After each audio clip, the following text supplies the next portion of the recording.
Good morning, I'm Paul Quaglia, Director of APAC Assistance. I'm covering off on the main issues in East Asia Pacific this Tuesday, the 12th of March.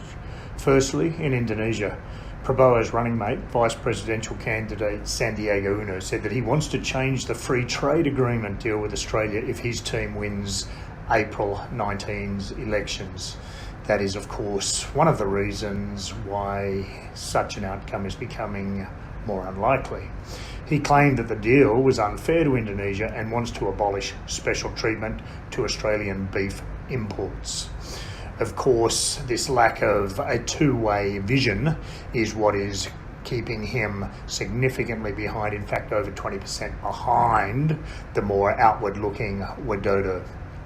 Both countries signed the free trade agreement on March 4, 2019. Under the agreement, 99% of Australian imports to Indonesia will be tariff-free by 2020.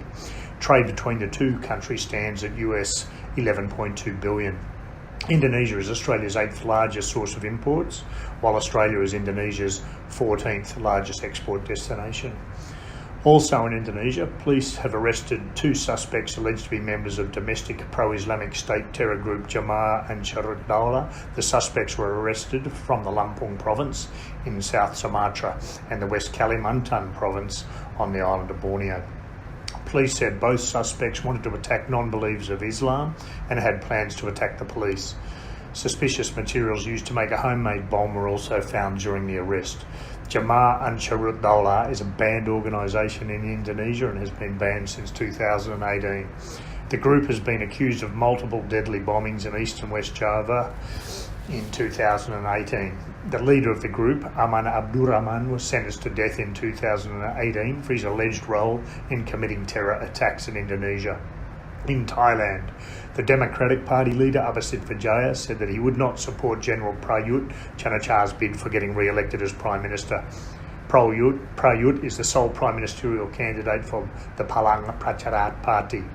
Abhisit claimed that under General Prayut, Thailand's economy has slowed down and it's against its party's ideology. Abhisit's statement comes days before the March 24 elections, which is likely to become a race between pro-democracy parties and the pro-regime parties.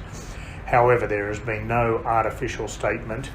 There's been many artificial statements made by the Democratic Party on Abhisit's statements.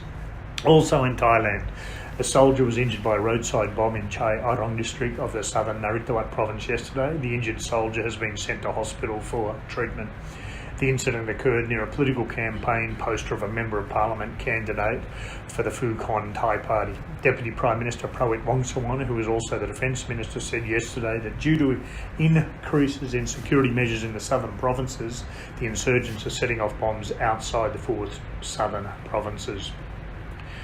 Of course, that is a very broad statement, not backed by any facts other than it is a statement. Intelligence officials have issued a warning of expanding bomb acts by insurgents and recommend tight security until the March 24 election to avoid creating panic among the general public. Of course, again, quite an empty statement. After the elections will be as tenuous, if not more tenuous.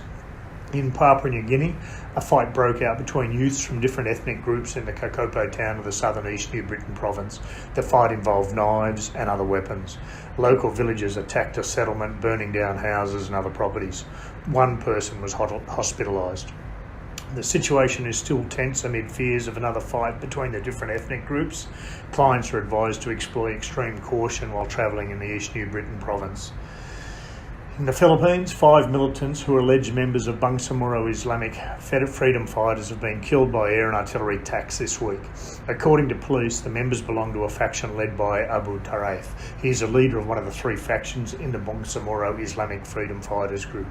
The Bangsamoro Islamic freedom fighters have declared its allegiance to the Islamic State. The group has been blamed for recent bombings on the Mindanao Island. In South Korea's military yesterday said it was closely monitoring North Korean facilities for a possible long-range missile or space launch. The statement came after there was an increase in activity in 2 launch sites, including the Samandong Missile Research Facility near Pyongyang and Sohae Rocket Testing Facility in the North Pyongan province. The increased activity comes after the United States and North Korea failed to reach an agreement last month during their bilateral summit in Hanoi. The United States National Security Advisor John Bolton said that President Donald Trump would be very disappointed if there is a new missile test by North Korea.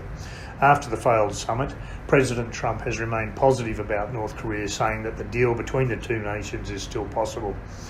Please check us out at www.apacassistance.com, where you can buy our advisories, alerts and assessments on a pay-for-view basis, or email us at info@apacassistance.com to inquire about our East Asia Pacific or South Asia risk management memberships. Thank you.